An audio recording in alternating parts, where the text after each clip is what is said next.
warm welcome to you all. Hope you'll thoroughly enjoy our programme.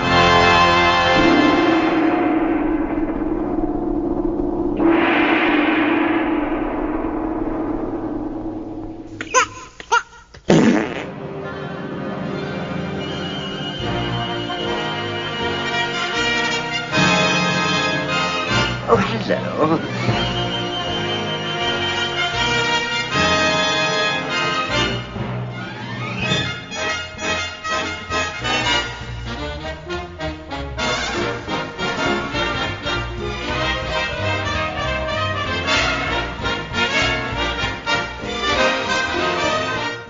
It's the Reel Britannia podcast, a very British podcast about very British movies, with just a hint of professionalism. Good afternoon, good morning, it's Scott here. It's the first Reel Britannia of the new year. We haven't recorded since way back in, I think, about October. Stephen, good morning. Can you actually verify that for me? When was the last time we were together? Absolutely. We haven't been together for about 2 months, and all sorts of things have happened in the meantime. You know, you've been on a holiday, the world's population of popes has halved, and we've had Christmas and New Year, so it's been a bit of a time. So, but this is what we decided we were going to do in advance. So here we are. Yeah, and the plan was we were going to fill that gap by bringing out episodes that we've got in the bank, which we've probably got about 6 or 7. And that never happened either, because we did take a definite proper break, didn't we, over that time? So well, I did, but you've been up to other things. I mean, let's face it, you've decided, having 6 shows or whatever it is you do isn't enough. I'll add another one in that's 2 hours every week. I'll do that, shall I? Yeah, you've added to your workload rather than lessened it in that time frame. This is why you're the perfect co-host, because you plug my other shows without me asking or paying you or prompting you in any way. Ladies and gentlemen, it's the Rainbow Valley 60s chart show every Sunday on Mixcloud. There we go.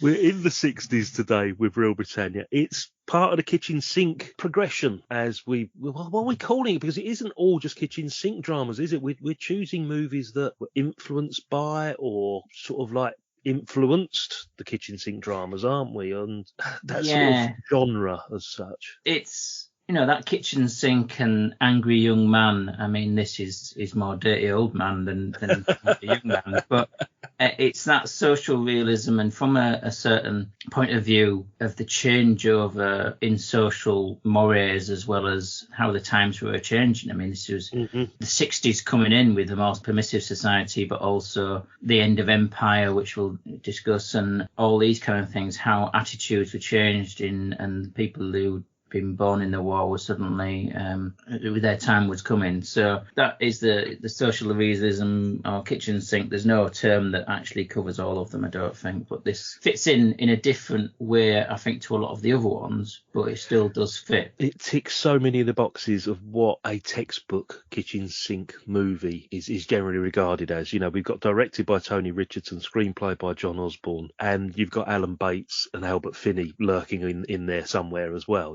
and it's a perfect example. On face value, you think, why is this included in the angry young man kitchen sink genre? But within about 5-10 minutes, you get it. You're like, yeah, this actually is a perfect fit. We've got dingy bed sits, we've got the lot, haven't we, in this? So yeah. Okay, it's The Entertainer. It's 1960, and as you quite rightly said, 1960, the Lady Chatterley trial, the birth of the permissive age, and the birth of the teenager a few years before. It's all there. It's a perfect example of where the kitchen sink dramas are progressing. So let's take a quick break. We'll be back after this. Ladies and gentlemen, tonight is a great occasion for one of our most distinguished members. I believe he's just had very good news about someone in his family, and I'm sure you'll all want to join with me in offering heartiest congratulations and in drinking his health. Billy Rice. And now I'm going to ask him to do us the honor to step up here and sing us some of his favorite songs. Come on, Look at him. You wouldn't remember this properly, would you? He's not a bit. Pretty snappy, isn't she? Oh, no, I don't want that thing.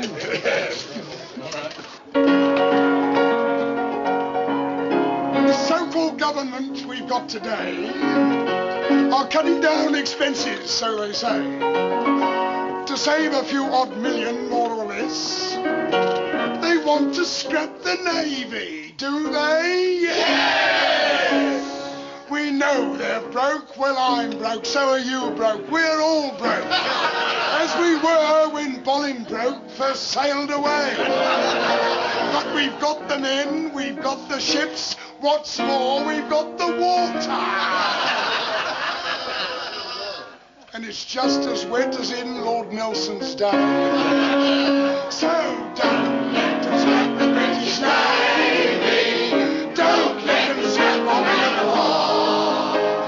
What do we care if the income tax is 12 bob in the pound? We can owe it as we've always done before. Let Winston say ta-ta to all the Tatars he adores, but not ta-ta to all the tars that guard our English shores. Let them scrap his high hats, squash hats, straw hats, and balloons.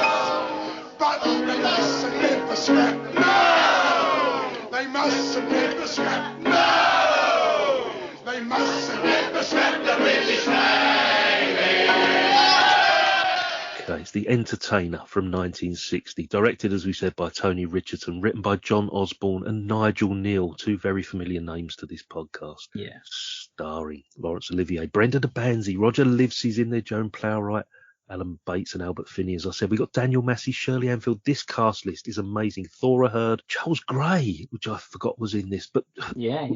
we'll mention all of these when we get to the Hall of Fame, no doubt. As it was your selection for this week, mate, can you give us your synopsis, which I always look forward to? Veteran vaudevillians, second-rate schemes to stay in showbiz, fail as family flounders with debt, drinking, death and maybe divorce. Wonderful. That sort of gives it away. But I don't think this is very familiar to people, this movie, as, say, Saturday Night, Sunday Morning or Taste of Honey and all those that we're really familiar with. I'm going to read you the synopsis from the back of the Blu-ray, because that's how I watched it yesterday. It's a wonderful BFI Blu-ray with lots of extras and a crystal clear picture. It's a great way to watch it yesterday. Deep breath. Laurence Olivier plays Archie Rice, a mediocre music hall artist upholding a dying tradition in an English seaside town. Tony Richardson originally directed Olivier's Rice at the Royal Court Theatre production and did so again in this, his second feature. The seedy world which Archie Rice occupies could be seen to represent the general malaise of post-war Britain. This is exactly what you were hinting at here, mate. Previously explored by Osborne in his play Look Back in Anger. Adapted for the screen by Nigel Neal in 1959, Neal subsequently went on to co-write The Entertainer with Osborne. Olivier is supported by a superb cast, including a young Alan Bates as his son, Roger Livesey as his kindly, now retired, always more talented and popular father, and Joan Plowright as his daughter. This remarkable cast also features Daniel Massey, Shirley Anfield, Thora Hird and Charles Gray. Olivier's portrayal of a man coming undone at the seams and revealing the emptiness inside is a revelation. It changed the public's perception of him, introducing him to a new younger audience and garnered him yet another Oscar nomination. I think this is quite an important movie, mate, don't you? This is like at the turning point of everything, isn't it? In 1960, and just the whole attitudes and what's reflected in this 90 minutes is just a perfect snapshot, isn't it? Yeah, the important thing with this is that Olivier had actually gone and asked for this to be written as a part for him, really, and that he had seen the change that was happening, and almost reminiscent of the actual story itself. You can be left behind or you can move with the times. Yeah. And he decided to embrace it, and unlike his contemporaries like Gielgud and Richardson and a few others that didn't do that, they stuck to their previous way of doing things and their previous types of plays they were involved in, etc. Yeah. He actually got involved and subsequent to this got further involved with all sorts of theatre projects and being directors of various groups and actual physical theatres like the Young Vic, to make sure that he was actually part of this wave, because he could recognise the change happening. He kept himself relevant, or brought himself back. Certainly led to him remaining sort of legendary and being able to be contemporary at the same time, which the others didn't manage to do, which is reflective of the film, really, which I suppose is why in some ways he felt apparently that there was a kinship for the character of Archie Rice, because of the fact that, you know, it was facing the decline of the old way and the new way coming in, and obviously Archie as a character isn't embracing the new, but Olivier himself did. So it's very important in that way as far as the commentary and how it's positioned for his career, as well as the change in theatre as well as film. Yeah, I think a few years later he actually creates the National Theatre, doesn't he? The early 60s, if it hasn't already happened at this point. And I read somewhere, I think, that after completing the role, Olivier said he felt like a modern actor again, which is exactly what you were saying there. You know, he gets this new sort of like second wind. He gets this breath of life back into him, and it's like recognising the changes, recognising that the 60s are going to be something a little bit special, and you've either got to bend with the wind or you're going to break, aren't you? And that's exactly what he does. And it just leads on to, you know, over the next 10 years, the next 15 years, he's like in his 40s now, you know, so he's recognising that he's not going to be playing those youthful leading roles anymore. But it leads nicely into things like when we get to the 70s and he does things like Marathon Man and The Boys from Brazil, where he just has a bit of fun. And this is the beginning of that. It's the second era of Olivier, I think. It's quite fair to say. He also follows this up not long after this, I think, was Bunny Lake. And he did, because we've reviewed that, didn't we? Yeah. So which, again, was him. At the time, we were sort of positioning it, I think, when we reviewed it, that it was a bit more that he was just doing something to enjoy himself and sort of in some ways ham it up, but he wasn't. But I think, no, that was, again, him taking on the versatility of cinema as it was and trying out new things and not being snobbish and saying, I'm not going to do that because I'm an actor. Which some of us, as I say, his contemporaries, I think some of them took longer to embrace it. Gielgud took him about 10 years before he eventually did start doing plays that were more modern. So, and I think it does show that Olivier, for all the stature of him being, you know, a Knight of the Realm and a Lord and having been Shakespearean actor and all this kind of stuff, the reality was that he was a versatile actor and he wanted to stay contemporary, and that's what he did in this. He wasn't just old world, he was embracing the new. Yeah, I'm just looking at the filmography for the 60s, and it's quite sparse. You know, there's one movie a year, two possibly. So obviously he's focusing on stage. His new wife. Yeah, Joan Plowright, exactly, because he marries her not long after this, doesn't he? Because he's still married to Vivien Leigh at this point, isn't he? I think it's this. Still technically married, but I think they were both doing their own thing, as it were. But the movie career in the 60s, it's almost he's brought on board to certain movies because of his iconic status, because this is the same year as Spartacus. So he appears in Spartacus, big Hollywood epic. Then we get some things like Uncle Vanya, that's a TV movie. He's narrating a TV version of Romeo and Juliet. Oh no, I think it's the Romeo and Juliet that Olivia Hussey was in 1968. Yeah, it must be. So he's the narrator on that. Then you got things like Oh, What a Lovely War at the late 60s, you know, and Battle of Britain 69, you know, cameo appearances almost. So he's focusing more on the stage career. But then you get Bunny Lake in 1965. I couldn't think of anybody else to have played the role. It just seemed perfect. Is he washed up? I don't think washed up is the right sort of way of describing Archie Rice. His heyday is way behind him, isn't it? Obviously. Well, I think it's more a case of he's not a has-been, he's a never was. Yeah, second rate almost, isn't it? He just never quite hit the peaks that say it reminds me of almost like a Max Miller type comedian, you know, because he's billed as the sauciest TV and stage comedian, which was what Max Miller was sort of quite saucy in his repertoire. But, you know, the disinterest that people just, you know what it's like on holiday. I mean, and you knowing northern seaside towns, I know Morecambe's the other side for you, it's Lancashire, isn't it? And but you know how grim sometimes a seaside town can be, and the entertainment, particularly back then, you know, when the seaside shows would run for the 6 weeks and you get the big names, you know, doing the summer specials, and it's almost as if the people are there as a bit of a chore almost as well. It's Archie, right? We'll come in from the cold for a bit and just have a little look, and it is quite sad, you know, but he's battling on, and it becomes quite evident that his father, as we progress, was more popular than he was. He was a massive star. Yeah, and it's almost like he's only got where he is on the name of his father, and that kudos that he perhaps wouldn't have even been a second rate. He would only have been a third rate if it wasn't for the fact that he's got the family name. And as we see part way through the film, there's a bit of a dangling of a fish of his father coming out of retirement in order to help his own career. That just shows at the level he's at. He's living in the shadow, how much he's actually conscious of it, and how much he actually, thinks that he is better than he is probably debatable, but certainly he's not a top flight. And as you said, there's a scene where there's a number of people walking past the front of the theatre, and there's people going, "Oh, he's not been on TV. Who's he?" Yeah, who is he? They just don't recognise him. But he's got this massive billboard out the front with his face. He's a huge thing on his head and shoulders that he's obviously financed, because it becomes evident that, the rest of the cast have not been paid. Ticket sales are not that good. He hasn't got the money to fund this potential second show that he wants to do at the Winter Gardens. And it's just living from hand to mouth. He hasn't paid tax in 20 years. He jumps at every knock at the door in case it's the tax man or police come to arrest him. And it does become quite seedy in that respect. And I like the fact that you said in your introduction that it's not so much angry young man as dirty young man as well, dirty old man.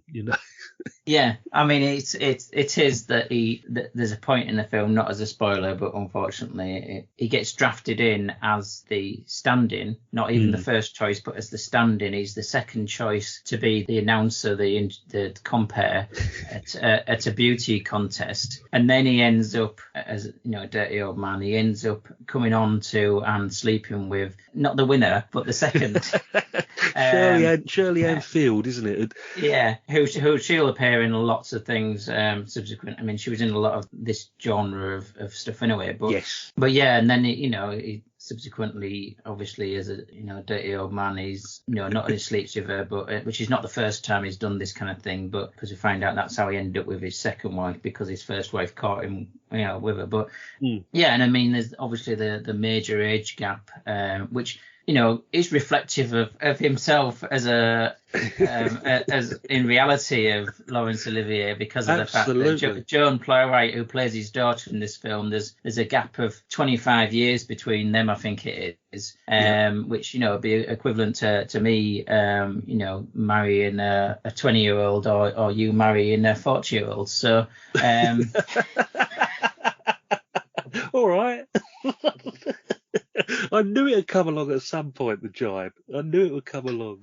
But it's as you said, it's that second-rateness that he's not able to aspire to anything higher, and he's dodging debt collections, he's dodging the tax man, and yet on the other side, he's trying to get attention for himself, which is a contradiction. Again, going back to what I just said about the commentary about, he's not been on TV. I mean, this is another sign of the times that was where people's reputation in vaudeville or on the stage was no longer where the reputations were being built and where people were looking for their entertainment anymore. It was, TV was coming in now since the coronation, and if you hadn't been on TV at that point, that was you being a nobody. You wouldn't be known. Yeah, exactly. And that, that I think was clever to insert that bit in, but it very much is that his aspirations are well beyond what he's able to achieve, and the fact that he's ignoring all sorts of other things in order to pursue this fantasy almost. And how much he realizes it's a fantasy, and how much he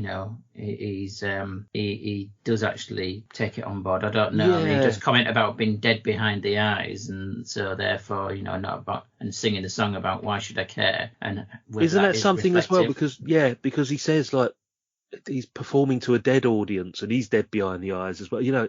There's this whole really somber tone to it.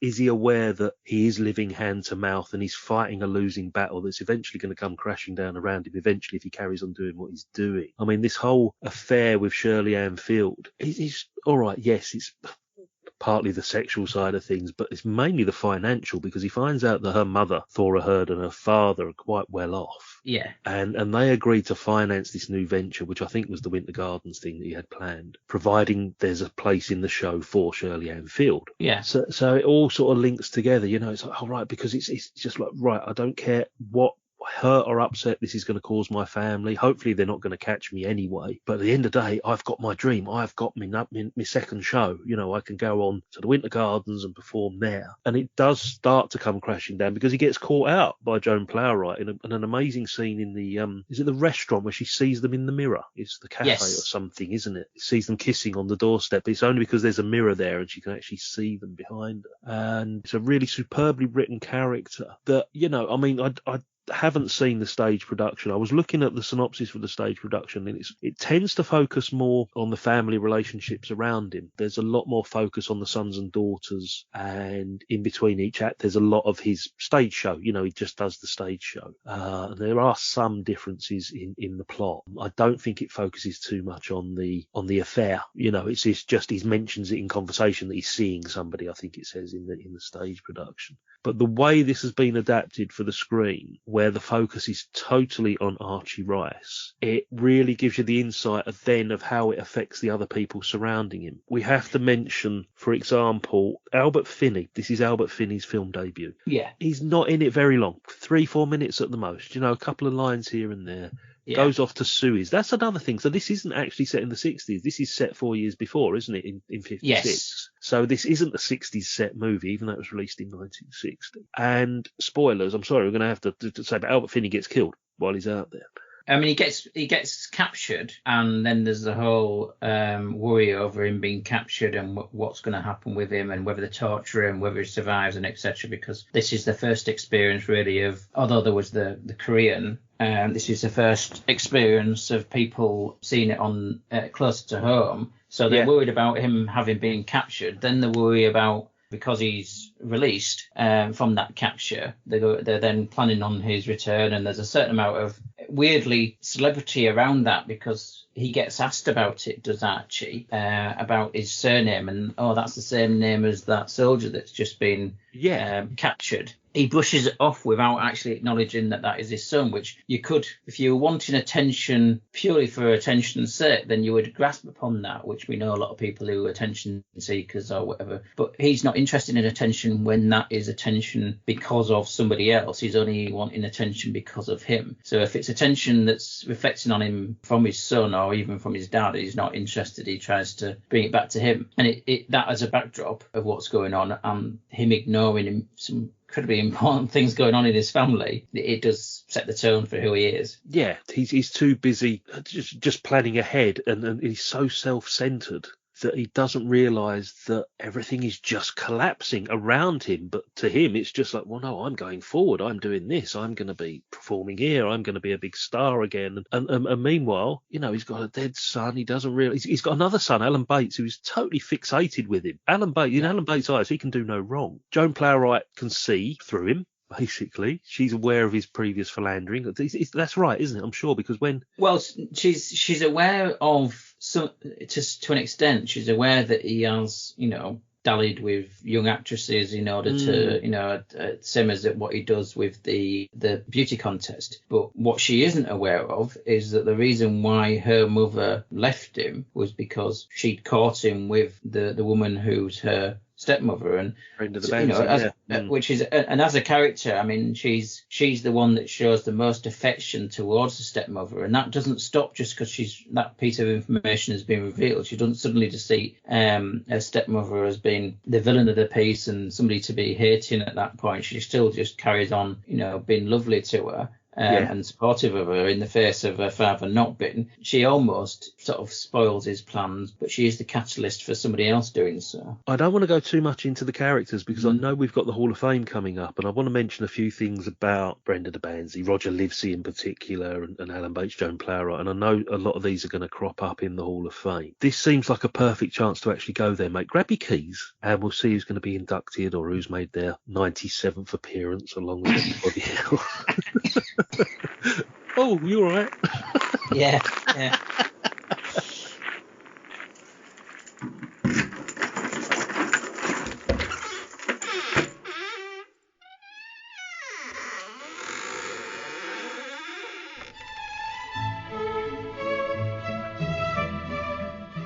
Okay, Village Hall of Fame. For those that don't know, we've been doing this about five plus years now, and we had this crazy idea that we were going to create a Hall of Fame that somebody appears 3 times on the podcast, we're going to get them inducted. It should have been 10 or something, I know, we say this every time. I created a monster, but Stephen has got this monster firmly reined in. Please don't lose control of this, mate, because you're doing such a superb job of monitoring who appears, even down to the bit players and cast and crew and even the tea lady. Stephen's on the ball with all of this. So, take it away, sir. Master of Ceremonies in the Hall of Fame. Right here, thank you. Well, as you've mentioned, normally don't talk about first-time appearances for anybody, but this is the first-time appearance for Albert Finney, Alan Bates and Joan Plowright. Amazing. Which are all people who are recognisable to us, who, not so much maybe Joan Plowright, but the others will appear in other things in film-wise. She was a lot more stage and TV, I think, was Joan Plowright, but still she may crop up and have future appearances. But the people that are having their second appearances, we've got... Sorry, can I just say, even though that's their first appearance here in the Hall of Fame, for all 3 of them, it's their film debut as well. Not Joan Plowright. Yeah, it's billed as her debut, but she did appear in something previously. Yeah, she did. But the others, it was, and it's quite special, I think, that their debuts were in a film of this stature. Yeah, it's amazing, isn't it? With this cast that they were around. So certainly good for them, and led to plenty of other things, thankfully, for them. So yeah, sorry about that, mate. Carry on, mate, with the second. That's sorry. So the second appearances, Daniel Massey, who's in Which We Serve, Gwen Nelson, The Reckoning, Laurence Olivier, it's only his second one, but he was in Bunny Lake is Missing. Yep. John Osborne, and before we've Looked Back in Anger. Tony Richardson as well was Looked Back in Anger. And then somebody called Jeffrey Toone was Doctor Who and the Daleks, which is a change of tone. Well played, sir. Yeah. Oh no, Alan Bates actually isn't. It's not his first one. I don't know why I put it down as his first. Okay. It's his third. He was in Georgie Girl and Whistle Down the Wind. Of course he was. Whistle Down the Wind, definitely. So no, it's this about him. It being his first film was why it was in my mind. Yeah. Shirley Anfield as well. Peeping Tom and Yielton in the Night. Yes.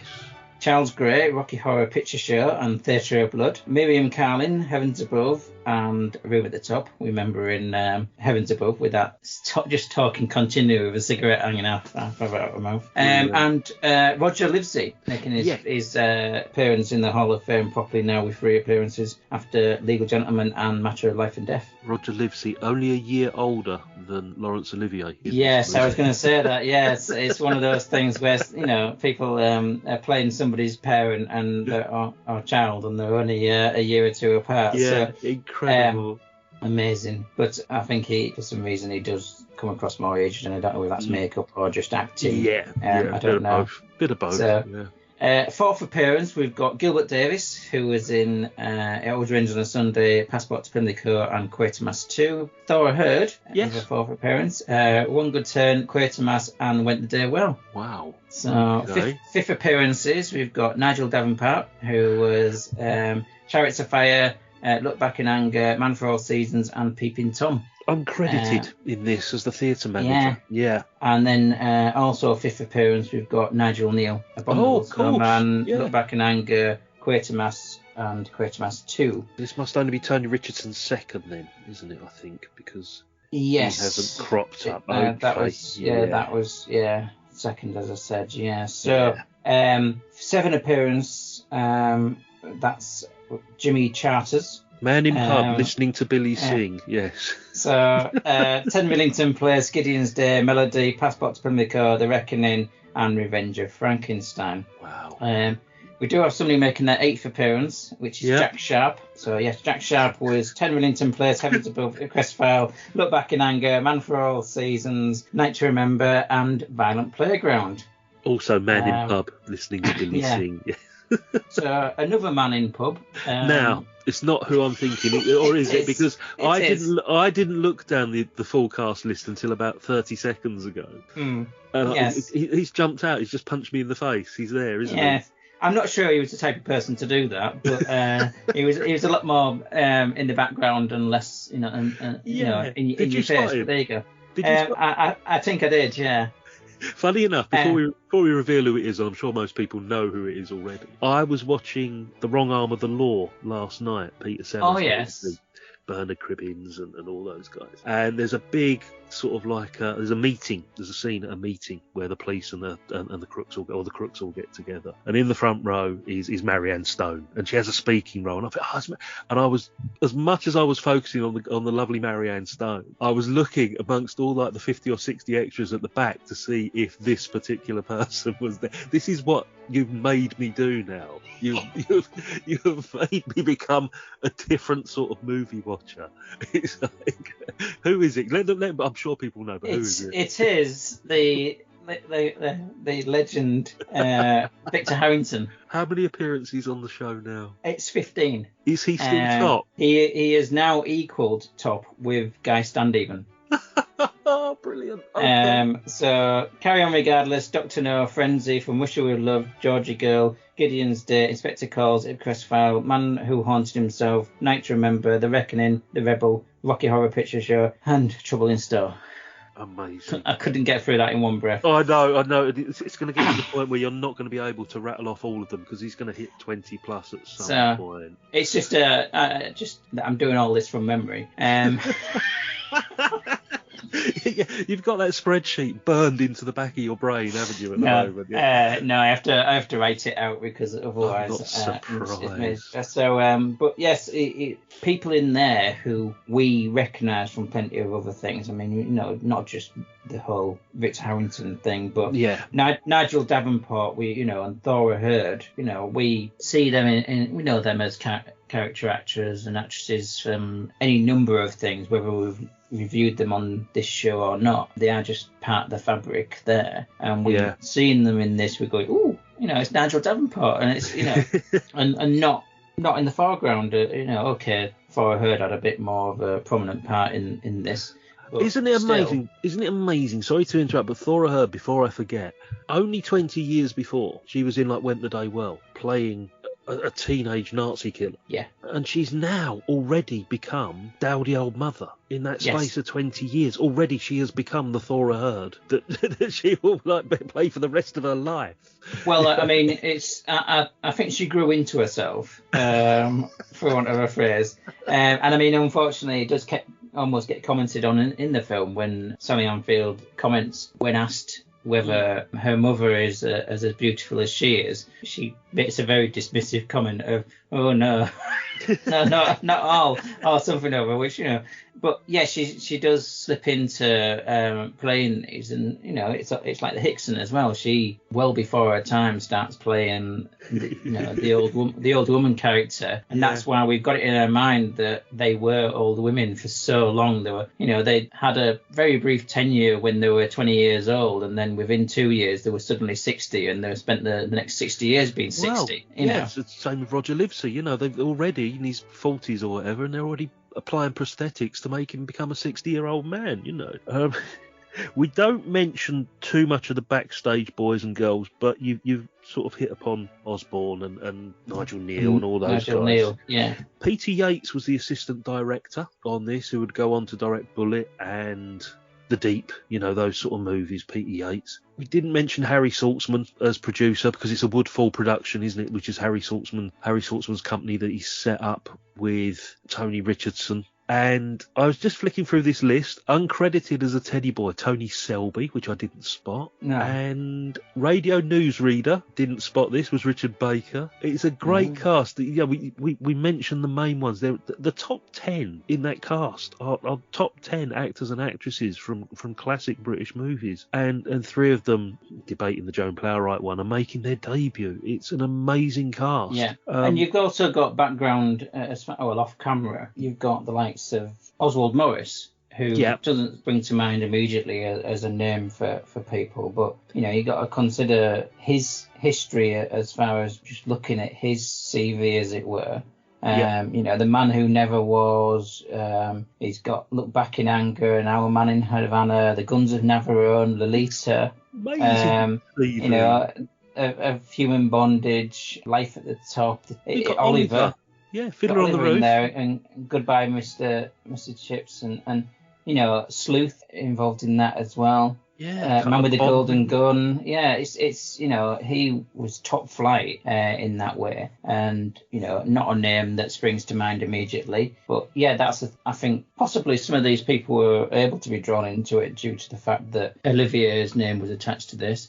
Possibly also the fact that Olivier and the rest of them did it for, particularly Olivier, for what was relatively a pittance. They didn't take what would normally be their fees for this, because it was for the craft, for doing it, rather than it being a moneymaker. Obviously, it would have been for some of the smaller parts. It would have been that the money was absolutely the motive and would have been good money for them. But the bigger parts, they were doing it for a reduced fee because of the quality of what they were doing. Yeah, I think I read somewhere that Osborne and Richardson were paid £5,000 each, and Olivier was paid $20,000, which is not to be sniffed at. But then, if he's appearing in Spartacus, this same year, imagine what he would have been paid for that. Certainly more than £20,000, I'm assuming, for that. Going back to Oswald Morris, if we were to include him on the Hall of Fame, right? Look at this. Ready? Yeah. The Man Who Never Was. Yeah. Look Back in Anger. Yeah. The Entertainer.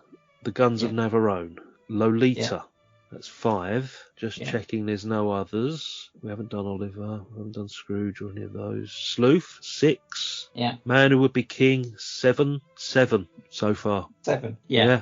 So maybe I should add him in now. Now looking at that. But I think he's going to make he's definitely going to make further appearances, because there's a couple of Bond movies amongst other things as well, mate. So I think he's earned his place in retrospect. So I don't think it is a situation of him being one of the just happened to be there and just happened to be doing a job. He's obviously got the skill that he's sought out for and deserves credit for, rather than it just being that he's clicking buttons that anybody could have done.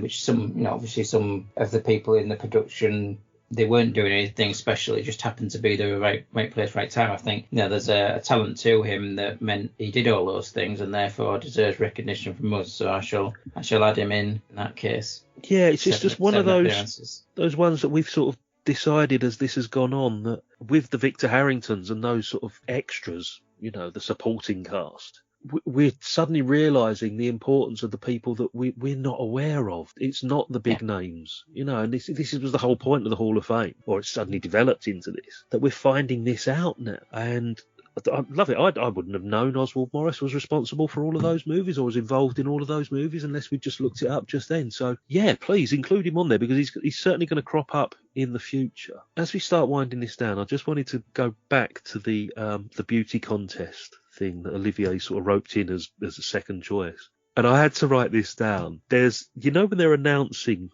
the contestants, basically, and it's one of those old-fashioned things we don't see anymore. Obviously we don't see these sort of beauty contests anymore. And there was a contestant called Miss Shelley Lawrence, and I had to write this down. The announcer says, just makes me wonder what Miss Shelley Lawrence got up to, right? Ready? Listen to this. Miss Shelley Lawrence from Ripon. She likes midnight swimming and dislikes wolves, and her hobby is sailing.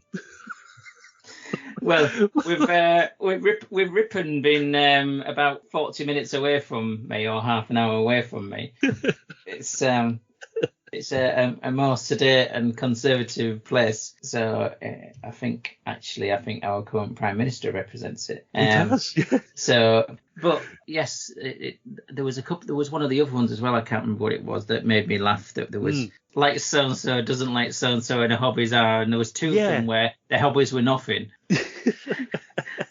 It's just subtle, isn't it? There are some subtle little bits like that. Miriam Carlin's character, again, fag hanging out of her mouth in this as well. Yeah.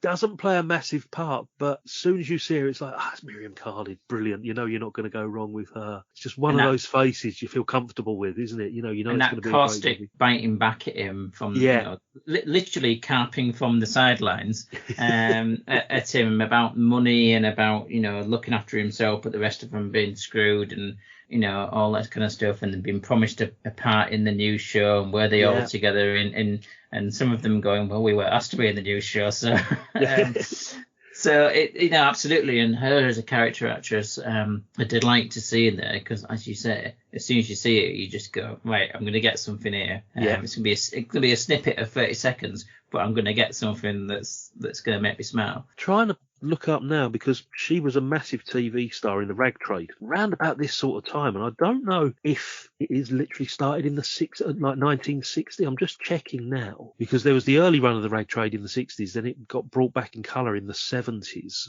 The rag trade on TV started the following year, 1961. Right. And 1961, she has a massive year for movies. She does about 5 or 6 movies, including On the Fiddle with Sean Connery. And The Millionairess this year, which is the Peter Sellers one with Sophia Loren. Room at the Top, we've already said she was in. She was in Carve a Name with Pride, which I don't remember her being in. She has got a really great CV when you look at it. Fantastic CV. And as you say, one of those real character actresses that you look out for. And when you do spot her, you know you're in for a great movie. You know, you're not going to do any wrong. So excellent stuff. Okay, let's start summarising this down a little bit now then, mate. I mean, we've said it's a perfect sort of snapshot of not only where the country was going, because it's a bit weird because it's made in 1960, but it's set 4 years before. But I think it encapsulates 1960 onwards as well at the same time. There's a good indication of where the country's going. It's a great indicator of what the entertainment world was like, and a perfect example of, you know, what tired seaside towns look like. You know, they're very tired and run down now, but even back then,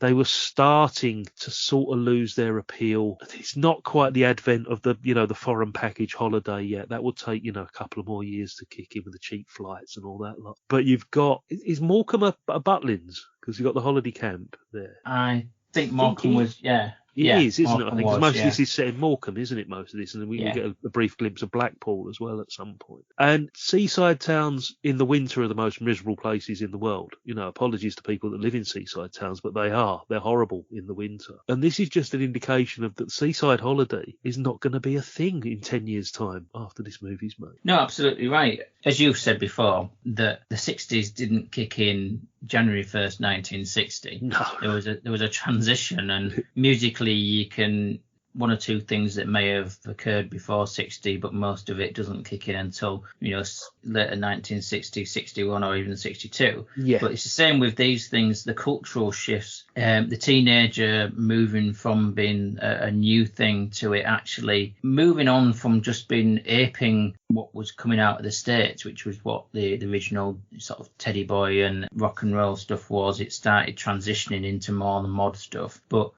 culturally, there was more money coming into people's pockets. The rationing had finished. People were starting to look further afield and see the future more. The old way of doing things with the going to the seaside as on a beano from some factory, which is what a lot of the stuff that there was with the seaside towns in the north particularly. It was a busload of factory workers. That's it. When you share a bank from the pub, that's it. Yeah. And that was ending, but it was transitioning away from that, where people were having aspirations of more because there was more possible. And as you say, eventually it became that the package holidays abroad rather than it just being the going to the seaside or going to a holiday camp.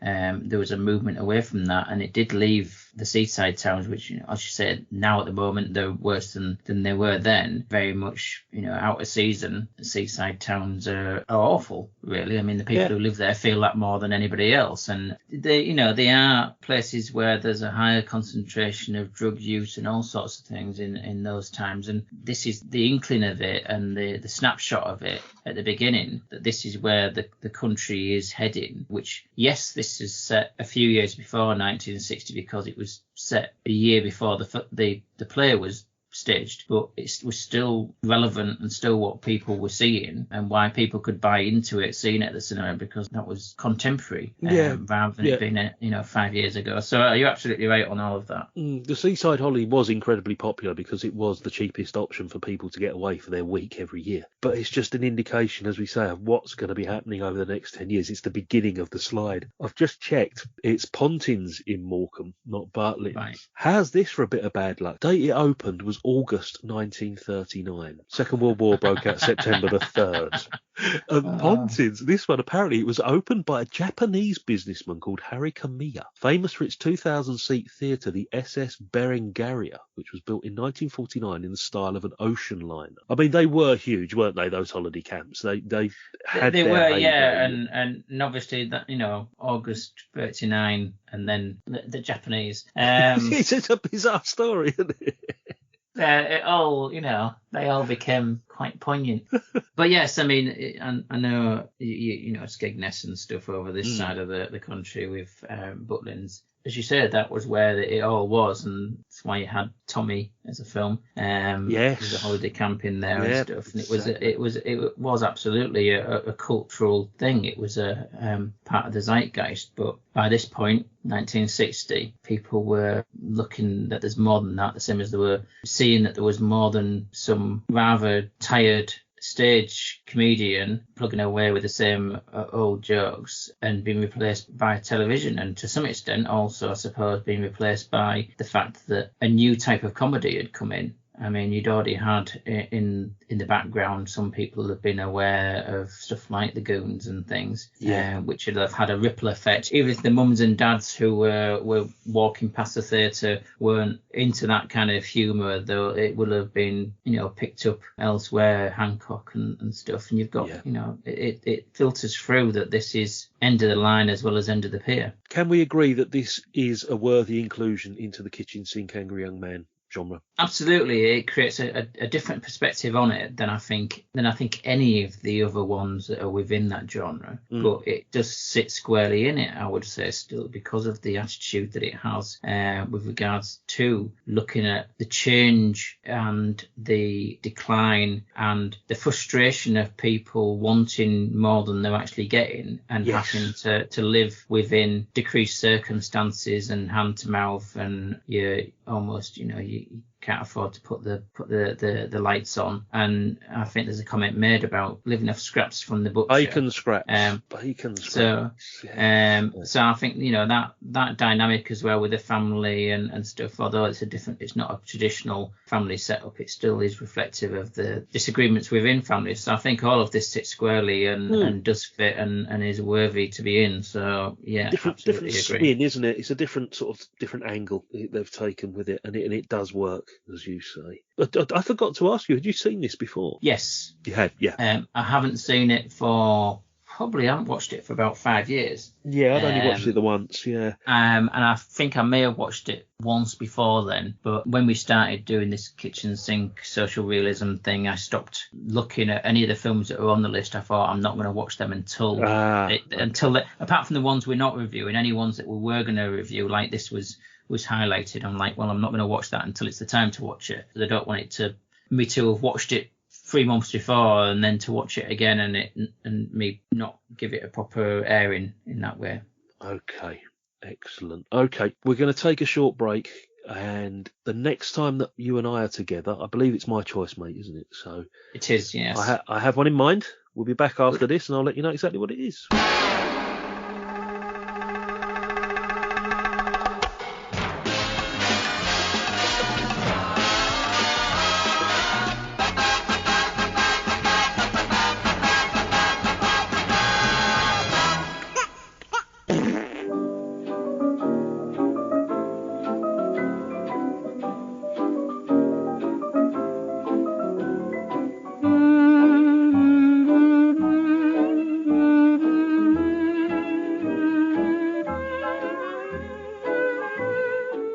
Okay, Stephen, my choice for you next time. Hopefully we can get Tony along for this. I picked a war film, and this one is probably, when you ask somebody to mention a war film of the 50s from Britain, after the Dam Busters, this is probably the one they will say next. It is starring one of our favourite actors. We only reviewed one of his movies not so long ago, mate, to be honest. Kenneth More. It was 1956, directed by the great Lewis Gilbert. We're going to do Reach for the Sky. Yeah, about time. I want to watch it. That's the only reason I'm reviewing it. I was going to try and watch it over Christmas, and I never got time. So I haven't seen it for about 20 years, and it's a proper classic British war movie, isn't it? And a tale of heroism and courage against the odds. So. Well, make sure you stay sober when you're watching it. I don't want you getting legless. I'm just leaving that dead silence there. I'll put in some tumbleweed. No, it's about time it was Lewis Gilbert again. But about time it got an airing and got seen on air. I mean, it's not a snapshot. I mean, it's 2 hours long, but it's a worthy film, and hopefully Tony will be able to make it. Yes, he loves a war film. He does love a war film. Yeah, the great cast again: Muriel Pavlov, Jack Watling, Eddie Byrne, who we saw recently, and Ronald Adam. All those famous sort of faces. Sidney Taffler. Sidney Taffler's in it. Yeah, look at that. Oh my God. Nigel Green, Jack Watling. Yeah. Can't go wrong. Bit of Nigel Green, definitely. Oh, it's got the Ripper in it as well. Has it got Michael Ripper? Yeah. Oh, hang on, I'm just going to... I don't normally look at the supporting cast beforehand, but Michael Gough, Sam Kidd, Michael Balfour, Trevor Bannister from Are You Being Served? Oh my God. Yeah, there's a big cast list. I do apologise, mate. There is a huge cast list there. No, well, I'll start working it now. Fred Griffiths is in it, so there you go. Aidan Harrington. There is a Harrington. Okay. Stringer Davis. Oh, my life. Okay, let's leave it at that. We're going to meet up in a couple of weeks' time. Just want to leave you with one final quote from the entertainer. You've been a good audience. Very good. A very good audience. Let me know where you're working tomorrow night. I'll come and see you. Cheers, Dave. See you later, mate. Take care, mate.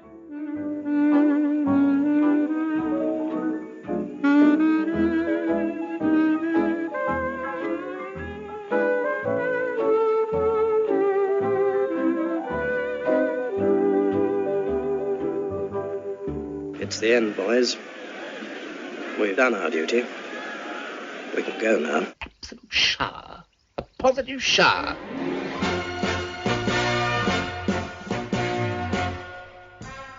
Bon voyage.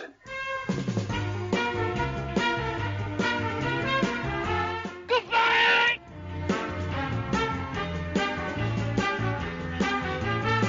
Good luck. Thank you.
Keeping the British hand up, sir.